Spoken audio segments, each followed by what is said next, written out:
9월 20일 수요일입니다. 오늘 우리에게 주시는 하나님의 말씀은 이사야 24장 1절로부터 13절까지 말씀입니다.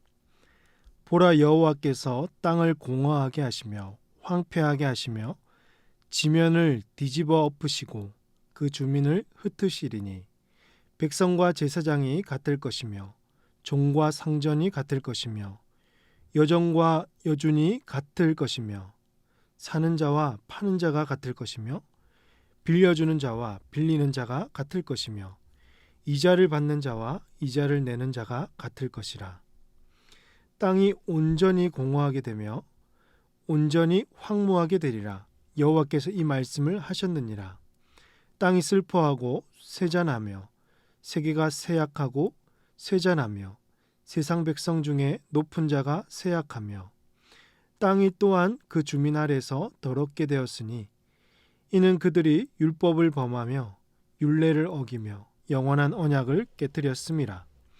그러므로 저주가 땅을 삼켰고 그 중에 사는 자들이 정죄함을 당하였고 땅의 주민이 불타서 남은 자가 적도다. 새 포도즙이 슬퍼하고 포도나무가 쇠잔하며 마음이 즐겁던 자가 다 탄식하며 소고치는 기쁨이 그치고 즐거워하는 자의 소리가 끊어지고 수금 타는 기쁨이 그쳤으며 노래하면서 포도주를 마시지 못하고 독주는 그 마시는 자에게 쓰게 될 것이라.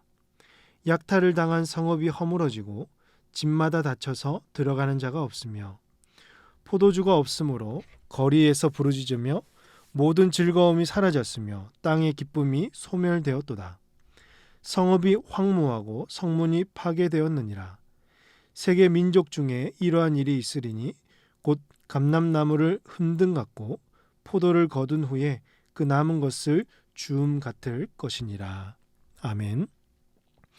이사야 13장에서 23장까지는 특정 민족을 대상으로 하나님의 심판을 예고하였습니다. 이어지는 24장에서 이 27장까지는요, 온 땅을 대상으로 하나님의 심판을 예언하고 있습니다. 오늘 본문 1절을 보시면 보라, 여호와께서 땅을 공허하게 하시며 황폐하게 하시며 지면을 뒤집어 엎으시고 그 주민을 흩으시리니라고 했습니다. 여기에 보라, 여호와께서라고 했는데요, 이 단어들은 주로 심판의 문맥에서 자주 등장하는 표현입니다. 그래서 뒤에 일어나는 심판은요, 앞으로 일어날 이 막연한 미래가 아니라 당장 눈앞에 다가온 일을 강조합니다. 그리고 이 일은 일어날 수도 있고 때론 안 일어날 수도 있는 어떤 추측성의 심판이 아니라 반드시 현실로 드러날 심판을 가리킵니다. 다시 1절 보시면 보라, 여호와께서 땅을 공허하게 하시며 라고 했는데요, 여기서 이 땅이 등장합니다. 이 땅은요, 24장에서만 15번 정도 나오는데 하나님 없이 살아가는 이 땅의 모든 것을 상징합니다. 온 땅의 모든 것을 하나님께서 공허하게, 황폐하게 하시겠다는 말씀이죠.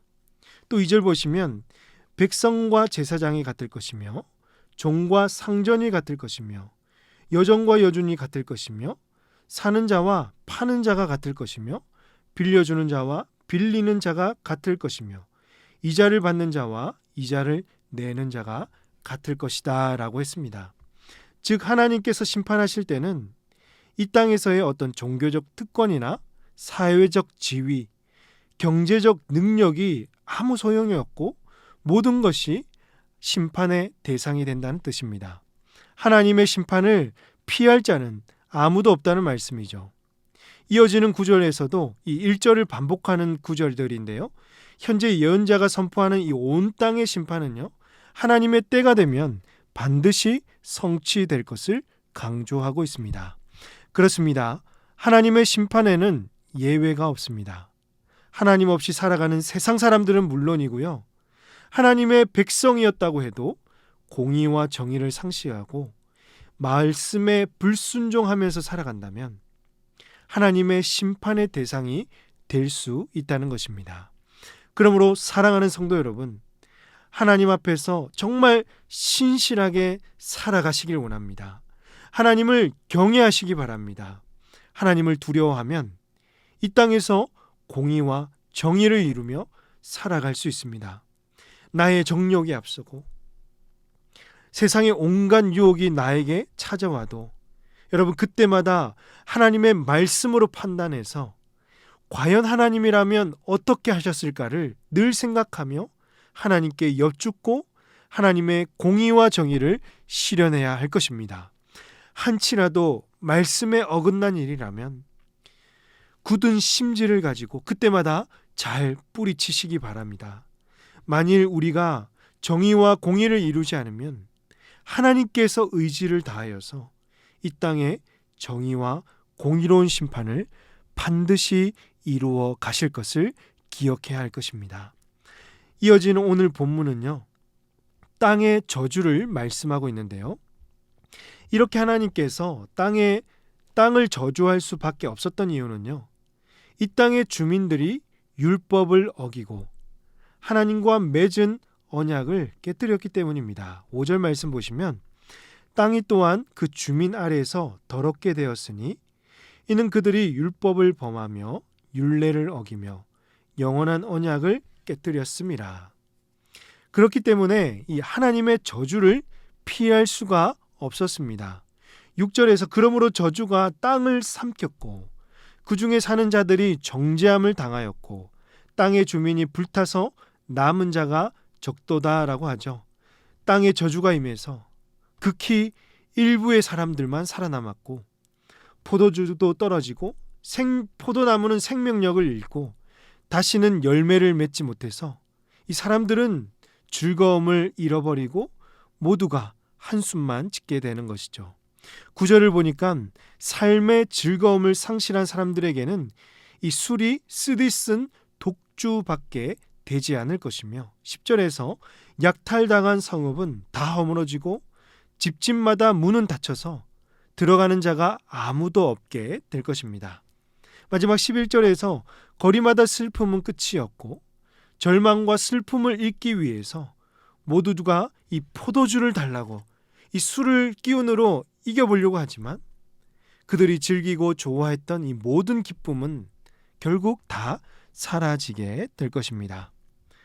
오늘 본문은 온 땅에 있을 이 하나님의 심판이 얼마나 무섭고 철저하며 어떻게 이루어지는지를 말씀해주고 있습니다. 세상 사람들은 이 축제를 지키고 세상 정욕대로 하고 싶은 것들을 다 누리며 술을 마시며 살아갑니다.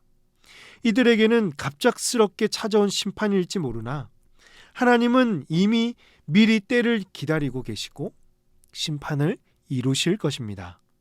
이들은 고통과 절망과 슬픔을 잊기 위해서 술을 찾고 거리를 헤매어 보지만 이 암흑과 같은 곳에서 할 수 있는 것은 아무것도 없고 고통만 늘어가게 될 것입니다. 이것은 이 마지막 날에 하나님께서 심판하실 모습을 생각나게 합니다. 하나님의 심판은 여러분 두려운 일입니다. 지금 당장 아무렇지 않다고 마음껏 즐기고 나의 정욕대로 행한다면 나중에 땅을 치고 후회해보지만 결과는 결코 돌이킬 수 없을 것입니다. 그러므로 우리는 오늘이 마지막 날이다라고 생각하면서 이 주님 오실 날을 기다리며 하나님 앞에서 부끄럽지 않는 삶을 살아가야 할 것입니다. 미래는 보이지 않죠. 한치 앞도 알 수 없지만 하나님의 심판의 때는 우리가 알 수 있고 예측할 수 있습니다. 하나님의 심판 앞에서 하나님께 구별된 자로 영광 중에 정말 기뻐할 수 있도록 항상 마지막 날을 준비하며 주님 앞에서 신실하게 살아가시는 저와 여러분이 되시기를 주님의 이름으로 축복합니다. 기도하겠습니다. 하나님 아버지, 이 새벽에도 하나님께 나와 기도하게 하시고 말씀 들으니 감사합니다. 오늘 이 말씀이 오늘 내가 살아가는 이 오늘 하루가 마지막인 것처럼 하나님 앞에 신실한 백성으로 살아가게 하시고 어떤 순간에도 이 말씀을 따라서 하나님의 공의와 정의를 드러내는 성도들이 되게 하여 주시옵소서. 이 모든 말씀을 우리 구주 예수님의 이름으로 기도합니다. 아멘. 장례 광고를 먼저 드립니다. 고 김경숙 권사님께서 어제 소천하셨습니다. 오늘 오후에 이권 예배를 드리게 되는데요. 은혜가 넘치는 장례 예배가 되게 하시고 모든 유족들에게 천국 소망이 가득할 수 있도록 기도해 주시기 바랍니다.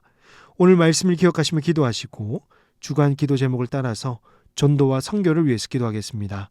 우리 교회가 전도하는 교회, 선교하는 교회가 되도록, 부산 지역에 죽어가는 영혼을 살리는 교회가 되도록, 우리 교회가 파송하고 후원하는 이 선교사님들과 세계 선교를 위해서, 특별히 이웃과 함께하는 아주 행복한 음악회를 통해서 이 작정한 태신자 730명이 교회를 방문하게 하시고 은혜와 감동이 넘치는 시간이 되도록, 이 새생명 축제의 아주 행복한 만남을 통해서 태신자들이 복음 설교를 듣고 한 영혼이라도 더 구원받는 천국 잔치가 될 수 있도록 합심해서 기도하도록 하겠습니다. 함께 기도하십니다.